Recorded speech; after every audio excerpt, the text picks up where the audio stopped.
નમસ્કાર વિદ્યાર્થી મિત્રો, આપની શાળામાં હું આપનું હાર્દિક સ્વાગત કરું છું. ધોરણ 9 વિષય સામાજિક વિજ્ઞાન. તો વિદ્યાર્થી મિત્રો કેમ છો? બધા મજામાં ને? ઓકે. તો લાસ્ટ પીરિયડમાં આપણે પાઠ 15 વિશે કેટલીક વિગત જોઈ, બરાબર છે, જેમાં ભારતની જે નદીઓ છે એના વિશે માહિતી મેળવી હતી. ઉત્તરની નદીઓ એટલે કે હિમાલયની નદીઓ, હિમાલયમાંથી નીકળતી નદીઓ એના વિશે માહિતી મેળવી કે મુખ્ય કઈ કઈ નદીઓ છે, તેને બીજી કઈ પ્રશાખા નદીઓ મળે છે. ત્યારબાદ આપણે જોયું હતું દ્વીપકલ્પીય નદીઓ. હિમાલયની નદીઓ તેમજ દ્વીપકલ્પીય નદીઓ ક્યાંથી નીકળે છે, એનો વહાવ કઈ તરફ છે, બરાબર છે, એના વિશે આપણે જોઈ ગયા. જેમાં હિમાલયની નદીઓમાં મુખ્ય નદી સિંધુ, ગંગા અને બ્રહ્મપુત્ર એ હિમાલયમાંથી નીકળતી મુખ્ય નદીઓ છે તેના વિશે માહિતી મેળવી. જેમાં સિંધુ નદી પ્રણાલી વિશે પણ આપણે જોયું કે સિંધુ નદી ક્યાંથી, એનું ઉદ્ગમ સ્થાન કયું છે, ક્યાંથી કયા પ્રદેશમાંથી વહે છે અને કોને મળે છે, તે કયા નામથી ઓળખાય છે. ત્યારબાદ આપણે જોયું તો ગંગા નદી પ્રણાલી. તો ગંગા નદી પ્રણાલી વિશે, ગંગાનું ઉદ્ગમ સ્થાન, ક્યાંથી કઈ કઈ નદીઓ મળે છે, બરાબર છે, અને એ કયા નામથી ઓળખાય છે, તો એના વિશે આપણે માહિતી મેળવી હતી, બરાબર.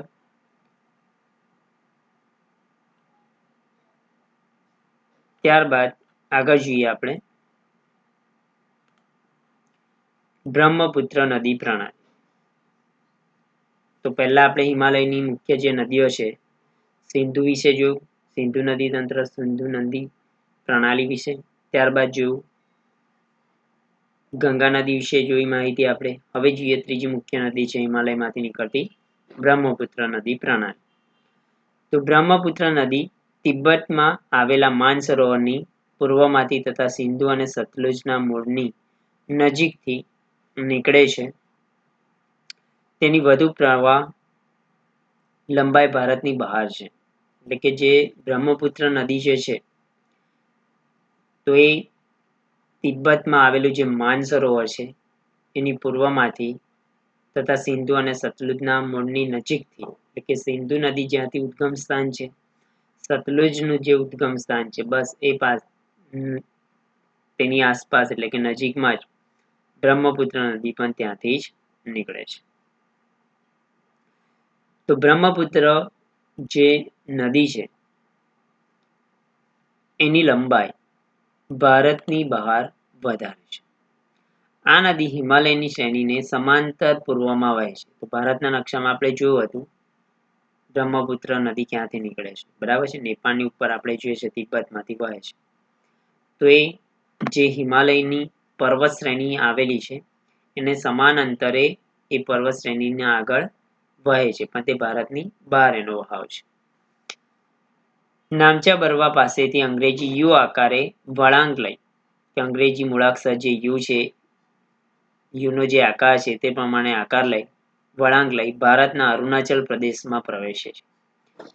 કે બ્રહ્મપુત્ર નદી ભારતમાં ક્યાં પ્રવેશ કરે છે, તો કે ક્યાં આવશે?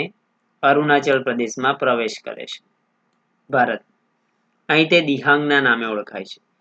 તો બ્રહ્મપુત્ર નદી ભારતમાં અરુણાચલ પ્રદેશ પાસે પ્રવેશ કરે છે તો ત્યાં એ કયા નામથી ઓળખાય છે, તો કે દિહાંગના નામથી ઓળખાય છે. દિહાંગ, લોહિત અને કેનુલા જેવી શાખા નદીઓ મળીને અસમમાં બ્રહ્મપુત્ર તરીકે તે ઓળખાય છે, કે અસમમાં પછી તે બ્રહ્મપુત્ર નદી તરીકે ઓળખાય છે. જાણવા માટે અહીંયા આપ્યું છે કે બ્રહ્મપુત્ર નદી એકમાત્ર પુરુષવાચક સર્વનામ ધરાવતી નદી છે જેની લંબાઈ લગભગ 2900 કિલોમીટર છે. કે બીજી બધી નદીઓના તમે નામ જોશો, બરાબર, તો એ સ્ત્રીલિંગમાં જોવા મળે છે, બરાબર છે. જ્યારે બ્રહ્મપુત્ર નદીનું એક જ એવી નદી છે અને એનું નામ છે જે પુરુષવાચક સર્વનામ ધરાવતું છે. બ્રહ્મપુત્ર નદીને તિબ્બતમાં સાંગપો અને બાંગ્લાદેશમાં જમુનાના નામે ઓળખાય છે. તો આ ખાસ વિદ્યાર્થી મિત્રો યાદ રાખજો. તિબ્બતમાં બ્રહ્મપુત્ર નદી કયા નામે ઓળખાય છે? સાંગપો. અને બાંગ્લાદેશમાં એ જમુનાના નામે ઓળખાય છે. બ્રહ્મપુત્રના સમગ્ર પ્રવાહ દરમિયાન માંજુલી નામનો એક નદીય ટાપુ જે વિશ્વમાં સૌથી મોટો છે. તિબ્બતમાં આ નદીમાં કાપનું પ્રમાણ બહુ ઓછું છે. કે તિબ્બતમાં આ નદીનો જે કાપનું પથરાણ છે એ કેવું છે? ખૂબ ઓછું છે. એટલે કે કાપ પાથરવાનું આ નદી દ્વારા જે કાપ ત્યાં ઓછો પથરાય છે. ક્યાં? તિબ્બત. ભારતમાં નદી વધારે વરસાદવાળા ક્ષેત્રોમાંથી પસાર થાય છે. ત્યારબાદ તિબ્બતમાંથી આગળ વહીને અરુણાચલ પ્રદેશની અંદર પ્રવેશે છે ભારતની અંદર. તો એ ભારતમાં પ્રવેશ્યા બાદ એવી જગ્યાએથી પસાર થાય છે કે જ્યાં સૌથી વધારે વરસાદ પડે છે તેવા ક્ષેત્રમાંથી બ્રહ્મપુત્ર નદી પસાર થાય છે, આગળ વધે છે. એથી અહીંથી જળ જથ્થાની અને કાપની માત્રામાં પછી વધારો થાય છે. કે તિબ્બતમાં તે કાપનો પથરાવ ઓછો કરે છે, જળ જથ્થો પણ ઓછો છે, પરંતુ અરુણાચલ પ્રદેશમાં પ્રવેશ કર્યા બાદ ભારતમાં જે બ્રહ્મપુત્ર નદી આવે છે અને આગળ વધે છે તો એક ક્ષેત્રમાં સૌથી વધારે વરસાદ પડે છે, પાણીનો જળ જથ્થો વધારે છે અને જળ જથ્થાની સાથે કાપની માત્રામાં પણ વધારો થાય છે. આસામમાં અનેક શાખા નદીઓ તેને મળે છે. કે મુખ્ય નદીને બીજી અન્ય નાની મોટી નદીઓ મળે જેને શાખા નદીઓ કહેવાય. તો અહીંયા બ્રહ્મપુત્ર નદીને અસમ પાસે આવ્યા બાદ અનેક બીજી પ્રશાખા નદીઓ મળે છે. આમ બ્રહ્મપુત્ર નદી ગુફિત સ્વરૂપમાં વહે છે. ગુફિત સ્વરૂપે વહેવું એટલે કે બ્રહ્મપુત્ર જે નદી છે એનો જે મુખ્ય પ્રવાહ છે એને આપણે ઓળખી શકતા નથી, અનેક ફાટામાં વિભાજિત થાય છે. બરાબર. એટલે ખરેખર બ્રહ્મપુત્ર નદીનો મુખ્ય જે માર્ગ છે એ કયો છે એ ખ્યાલ આવતો નથી, જેને કહેવાય છે ગુફિત સ્વરૂપમાં તે વહે છે. દર વર્ષે વર્ષા ઋતુમાં આ નદીના જળ જથ્થામાં મોટા પ્રમાણમાં વધારો થાય છે. પરિણામે અસમ અને બાંગ્લાદેશમાં વારંવાર આવતા પૂરથી ભારે વિનાશ થાય છે. કે દર વર્ષે વરસાદ ઋતુની એટલે કે ચોમાસાની ઋતુ દરમિયાન જે વરસાદના કારણે જળ જથ્થામાં મોટા પ્રમાણમાં વધારો થાય છે અને એના કારણે અસમ તેમજ અસમ સહિત બાંગ્લાદેશમાં વારંવાર પૂર આવે છે અને એનાથી ભારે વિનાશ સર્જાય છે. ઉત્તર ભારતની બીજી નદીઓ કરતા આ નદીમાં વિરોધાભાસ જોવા મળે છે. કે ઉત્તર ભારતની જે બીજી નદીઓ છે એના કરતા કંઈક અલગ પડે છે, વિરોધાભાસ જોવા મળે છે, જુદી પડે છે. અસમમાં ચોમાસા દરમિયાન પડતા વરસાદને કારણે વધારે માત્રામાં નિક્ષેપણ થાય છે. આ નદીમાં રેતીના પ્રમાણમાં વધારો થતા તેની સપાટી ઊંચી આવતી જાય છે અને તેથી આ નદીના પ્રવાહમાં વારંવાર માર્ગ પરિવર્તન પણ જોવા મળે છે. એટલે કે વધારે વરસાદ પડે છે, વધારે જળ જથ્થો છે, નિક્ષેપણ વધારે થાય છે, એટલે જે માટી ને કાંકરા જે પ્રવાહ સાથે ઢસડાઈને આવે છે, જેના કેટલીક જગ્યાએ ઢગલા બનતા જાય છે, ઢગ થાય છે અને એના કારણે અનેક ફાટામાં વિભાજિત થાય છે નદી. બરાબર. તો જેના કારણે શું થાય છે કે સપાટી ઊંચી આવતી જાય છે, કાપ પથરાતો જાય છે. એટલે જે એનો માર્ગ હોય છે, બરાબર છે, એ કેટલીક વાર બદલાઈ જાય છે, પરિવર્તન પામે છે. કે જે માર્ગ હોય છે ત્યાં માટી જામતા એ પછી જે બીજો નીચો ઢોળાણ વાળો જે ભાગ હોય છે ત્યાંથી એ વહેવાનું શરૂ કરે છે. એટલે કે માર્ગમાં પરિવર્તન જોવા મળે છે. નંબર 2, દ્વીપકલ્પીય નદીઓ. તો આપણે ઉત્તરની જે નદીઓ છે ઉત્તર ભારતની એટલે કે હિમાલયની નદીઓ તરીકે આપણે ઓળખીએ છીએ, હિમાલયમાંથી નીકળે છે એટલે તેમાં મુખ્ય આપણે જોઈ સિંધુ, ગંગા અને બ્રહ્મપુત્ર. હવે આપણે જોઈએ દ્વીપકલ્પીય નદીઓ. તો પશ્ચિમ ઘાટ દ્વીપકલ્પીય નદીઓનો મુખ્ય જળ વિભાજક ગણાય છે. પશ્ચિમ ઘાટ દક્ષિણ ભારતના પશ્ચિમ કિનારે દક્ષિણથી ઉત્તર દિશામાં વિસ્તરેલો છે, એટલે કે વ્યાપ્ત છે. ત્યાં મહાનદી, ગોદાવરી, કૃષ્ણા, કાવેરી વગેરે દ્વીપકલ્પની જે મુખ્ય નદીઓ છે. મહાનદી છે, ગોદાવરી છે, કૃષ્ણા છે, કાવેરી. આ દ્વીપકલ્પીય નદીઓની મુખ્ય નદીઓ છે. આ બધી નદીઓ પૂર્વ તરફ વહીને પછી બંગાળાની ખાડીને મળે છે. અને મુક્ત ત્રિકોણ પ્રદેશ એટલે કે જે આપણે આગળ જોઈ ગયા ડેલ્ટા આપણે કહીએ છીએ જેને મુક્ત ત્રિકોણ પ્રદેશ એટલે કે ડેલ્ટા ધરાવે છે. પશ્ચિમ ઘાટની પશ્ચિમે અનેક નદીઓ વહે છે. અલબત્ત નર્મદા અને તાપી જેવી મોટી નદીઓ પૂર્વથી વહીને પશ્ચિમે આવેલા અરબ સાગરને મળે છે. એટલે કે દ્વીપકલ્પીય નદીઓમાં આપણે નર્મદા અને તાપીને બાદ કરતા મોટાભાગની જે નદીઓનો પ્રવાહ છે પૂર્વ તરફનો છે અને પૂર્વ તરફ વહીને આગળ બંગાળાની ખાડીને મળે છે. જ્યારે નર્મદા અને તાપી બે એવી નદીઓ છે જેનો વહાવ પશ્ચિમ તરફ છે અને પશ્ચિમે આવેલા અરબ સાગરને તે મળે છે. તો એમાંની આપણે પહેલી જોઈએ નર્મદા બેસિન વિશે એટલે કે નર્મદા નદી વિશે જાણીએ. તો કે નર્મદા નદી મધ્યપ્રદેશના અમરકંટક પાસેથી નીકળે છે. તો નર્મદાનું ઉદ્ગમ સ્થાન કયું છે? મધ્યપ્રદેશનું અમરકંટક. તે પશ્ચિમ બાજુએ એક ફાટ ખીણમાં થઈને વહે છે અને જબલપુર પાસે સંગેમરમરના ખડકાળ પ્રદેશમાંથી તે વહે છે.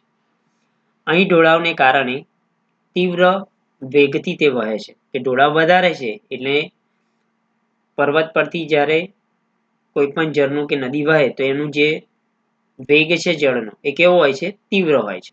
એટલે કે અહીંયાથી જે નદી નીકળે છે નર્મદા તો ત્યાં એનો ઢોળાવ કેવો હોય છે? વધારે છે અને વધારે ઢોળાવના કારણે તીવ્ર વેગથી તે વહે છે. જ્યાં ધુવાધાર નામના જળધોધની રચના થયેલી છે. આ નદીની શાખા નદીઓની લંબાઈ વધારે નથી. મોટાભાગની નદીઓ કાટખૂણે મળે છે. આ નદીઓનો બેસિન મધ્યપ્રદેશ અને ગુજરાતમાં વ્યાપ્ત છે એટલે કે વિસ્તરેલો છે. નર્મદા નદીની લંબાઈ લગભગ 1312 કિલોમીટરની છે. ત્યારબાદ જોઈએ આપણે તાપી નદી વિશે એટલે કે તાપી બેસિન. તો તાપી નદી પણ મધ્યપ્રદેશમાં સાતપુડાની ગિરિમાળાઓમાં જે છે ત્યાંથી તે એનું ઉદ્ગમ સ્થાન છે. અહીંના બેતુલ જિલ્લામાંથી તાપી નદી નીકળે છે. તે નર્મદાની સમાંતર એક ફાટ ખીણમાં થઈને વહીને અરબ સાગરને મળે છે. એટલે કે નર્મદાનો જે પ્રવાહ છે એના સમાન અંતરે તાપી નદી પણ વહે છે અને અરબ સાગરને મળે છે. મધ્યપ્રદેશ અને મહારાષ્ટ્રમાં તેનું બેસિન ક્ષેત્ર કેવું છે? વ્યાપ્ત છે એટલે કે વિસ્તરેલું છે. સૌથી વધારે બેસિન ક્ષેત્ર ક્યાં વિસ્તરેલું છે તાપી નદી? તો કે મધ્યપ્રદેશ અને મહારાષ્ટ્ર. અરબ સાગર તથા પશ્ચિમ ઘાટની વચ્ચેનું કિનારાનું મેદાન કેવું છે? સાંકડું છે. અહીંની નદીઓની લંબાઈ ખૂબ જ ઓછી છે. પશ્ચિમ બાજુએ વહેતી મુખ્ય નદીઓની લંબાઈ ખૂબ જ ઓછી છે.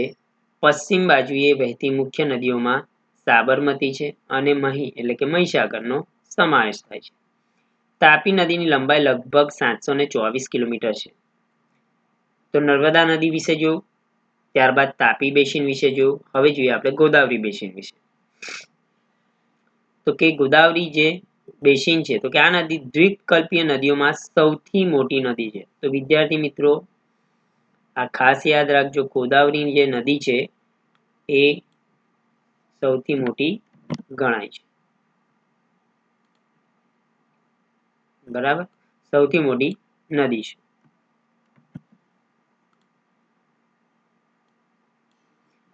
તે મહારાષ્ટ્રના નાસિક જિલ્લાના પશ્ચિમ ઘાટના ઢોળાવમાંથી તે નીકળે છે.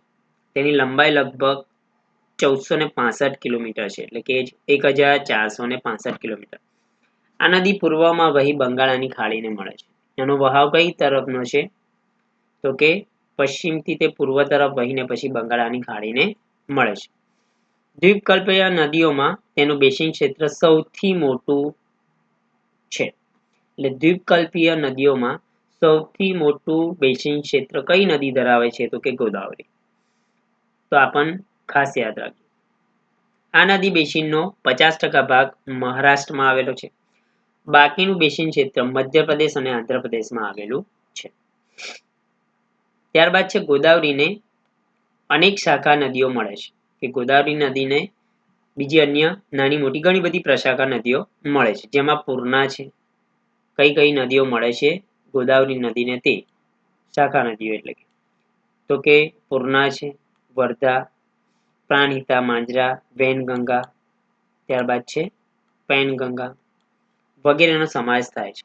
ગોદાવરીનો પ્રવાહન માર્ગ લાંબો અને બેસિન ક્ષેત્ર વિસ્તૃત છે, એટલે કે વધારે વિસ્તરેલું છે. તેથી તેને દક્ષિણની ગંગા તરીકે પણ ઓળખવામાં આવે છે. કે દક્ષિણ ગંગા તરીકે કઈ નદી ઓળખાય છે? તો શું આવશે આન્સર? ગોદાવરી નદી. કે દક્ષિણની ગંગા તરીકે કઈ નદીને કહેવામાં આવે છે? તો એનો જવાબ આવશે ગોદાવરી. ત્યારબાદ છે મહાનદી બેસિન. તો કે મહાનદીનું ઉદ્ગમ સ્થાન છે છત્તીસગઢ. આ જવાબ યાદ રાખજો. તે પહાડી ક્ષેત્રમાં છે. તે ઓડિશામાંથી વહીને બંગાળાની ખાડીને મળે છે. તેની લંબાઈ લગભગ 860 કિલોમીટર છે. તેનું બેસિન ક્ષેત્ર છત્તીસગઢ, ઝારખંડ તથા ઓડિશામાં છે. હવે જોઈએ આપણે કૃષ્ણા બેસિન ક્ષેત્ર. તો કે તે મહારાષ્ટ્રના પશ્ચિમ ઘાટના મહાબળેશ્વર પાસેથી નીકળે છે. તે લગભગ 1400 કિલોમીટર લંબાઈ ધરાવે છે. તેને મળતી શાખા નદીઓમાં કઈ કઈ નદીઓ કૃષ્ણા નદીને મળે છે? તે એ શાખા નદીઓ કહેવાય. તુંગભદ્રા મળે છે, કોયના, ઘાટપ્રભા, મુસી તથા ભીમા આ જે પ્રશાખા નદીઓ છે જે કૃષ્ણા નદીને મળે છે. તેનું બેસિન ક્ષેત્ર મહારાષ્ટ્ર, કર્ણાટક અને આંધ્રપ્રદેશમાં ફેલાયેલું છે. એટલે કે આ નદી કયા કયા રાજ્યમાંથી વહે છે? મહારાષ્ટ્રમાં, કર્ણાટક અને આંધ્રપ્રદેશ. ત્યારબાદ જોઈએ આપણે કાવેરી બેસિન ક્ષેત્ર. તો કાવેરી પશ્ચિમ ઘાટની બ્રહ્મગીરી પર્વતમાળામાંથી નીકળે છે. તેની લંબાઈ લગભગ 760 કિલોમીટર છે. તેને મળતી શાખા નદીઓ અમરાવતી, ભવાની, હેમાવતી તથા કાલિની છે. તેનું બેસિન ક્ષેત્ર કેરળ, કર્ણાટક અને તમિલનાડુમાં વિસ્તરેલું છે. તે તમિલનાડુના કુંડલુના દક્ષિણમાં એટલે કે કાવેરીપટ્ટનમ જેથી ઓળખાય છે તે. તો કાવેરીપટ્ટનમથી બંગાળાની ખાડીને તે પછી પૂર્વમાં જઈ મળે છે. આ સિવાય અન્ય નાની નદીઓ પણ છે જે પૂર્વ તરફ વહીને બંગાળાની ખાડીને મળે છે. તેમાં દામોદર, બ્રાહ્મણી, વૈતરણી તથા સુવર્ણ રેખાનો સમાવેશ થાય છે. ઓકે વિદ્યાર્થી મિત્રો, તો અહીંયા સુધી જે પણ તમને સમજૂતી આપી એનો ખ્યાલ આવી ગયો હશે. તો આપણે એના કેટલાક પ્રશ્નોના જવાબ જોઈ લઈએ.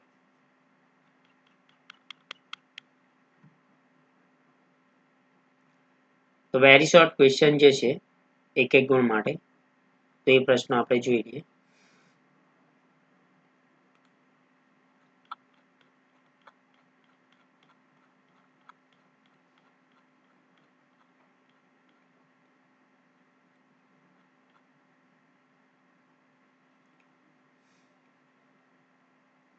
તો 23મો પ્રશ્ન છે, કયા પ્રદેશમાં બ્રહ્મપુત્ર નદી દિહાંગના નામે ઓળખાય છે? તો એનો જવાબ આવશે અરુણાચલ પ્રદેશ. તે દિહાંગના નામે ઓળખાય છે. જવાબ શું આવશે? અરુણાચલ પ્રદેશ. ત્યારબાદ આગળના પ્રશ્ન જોઈએ આપણે. 13મો આગળ જે પ્રશ્ન VSQ હતો એ આપણે જોઈ લઈએ. 13માનો જવાબ પણ અહીંયા છે.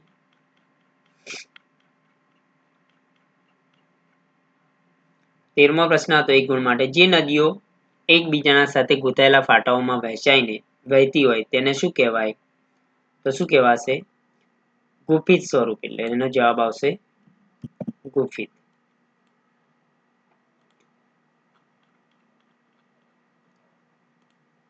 ત્યારબાદ આગળનો પ્રશ્ન જોઈએ આપણે 24.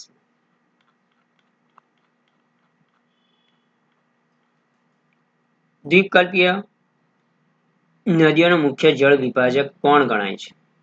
24માનો જવાબ આવશે પશ્ચિમ ઘાટ.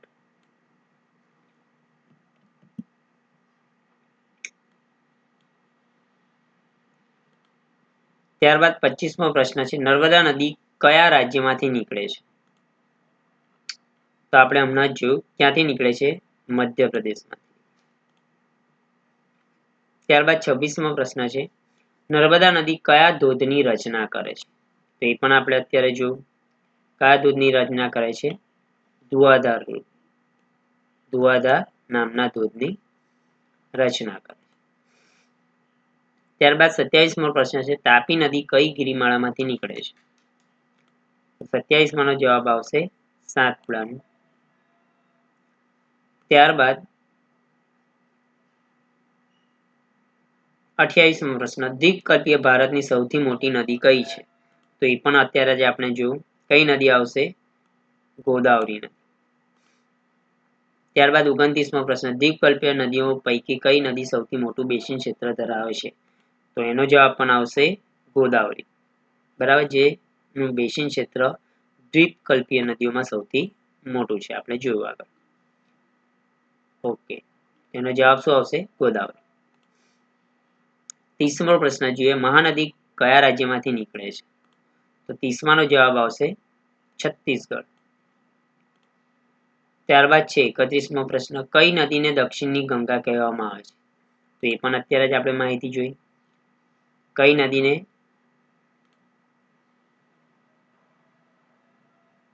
દક્ષિણની ગંગા કહેવામાં આવે છે? 31મો પ્રશ્ન છે, તેનો જવાબ જોઈ લે આપણે. કઈ નદી આવશે? એ પણ ગોદાવરી આવશે. ત્યારબાદ છે 32મો પ્રશ્ન, મહાબળેશ્વર પાસેથી કઈ નદી નીકળે છે? તો 32માનો જવાબ આવશે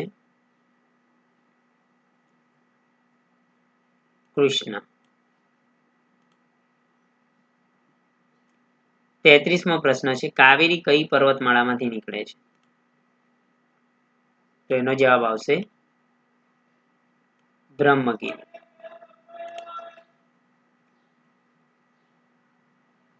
ત્યારબાદ આપણે એના એક બે વાક્યમાં ઉત્તર જે છે એ જોઈ લઈએ.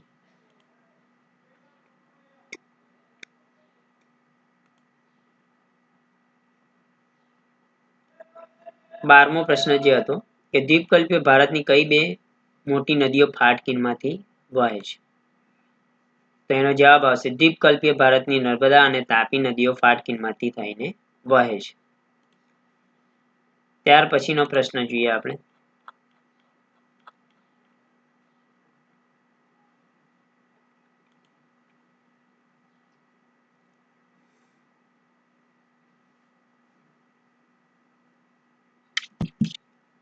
ત્યારબાદ આપણે જોઈએ ટૂંકમાં ઉત્તર આપો 2 ગુણ માટે, જેમાં ત્રીજો પ્રશ્ન નર્મદા બેસિન વિશે ટૂંકમાં માહિતી આપો. તો નર્મદા બેસિન વિશે જે 4 કે 5 પોઈન્ટ છે એ તમારે બધા લખવાના રહેશે. અહીંયા જવાબ આપેલો જ છે. બરાબર, અહીંયાથી શરૂ કરી તમારે નર્મદા બેસિન વિશે અહીંયા સુધીની વિગત આપવાની રહેશે. ત્યાર પછીનો પ્રશ્ન છે એ પણ 2 ગુણ માટે છે, તો તાપી બેસિન વિશે ટૂંકમાં માહિતી આપો. તો એનો જવાબ પણ અહીંયા આપી દીધેલો છે ગોદાવરી બેસિન વિશે. તો એના પણ તમારે 4-5 જે મુદ્દા છે, 5 પોઈન્ટ છે, 5 તમારે લખવાના રહેશે. ત્યારબાદ છે નંબર 5, ટૂંકમાં જવાબ આપો 2 ગુણ માટે, ગોદાવરી બેસિન વિશે ટૂંકમાં માહિતી આપો. તો એના જવાબમાં પણ તમારે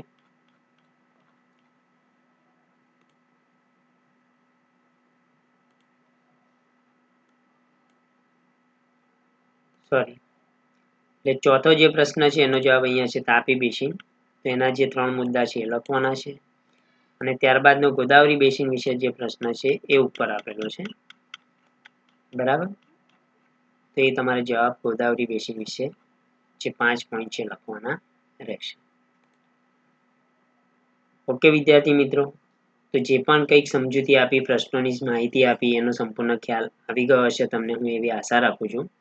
તો દરેક પ્રશ્નોના જવાબ લખી તમારે યાદ કરી રાખવાના રહેશે. Have a good day. જય હિન્દ, જય ભારત.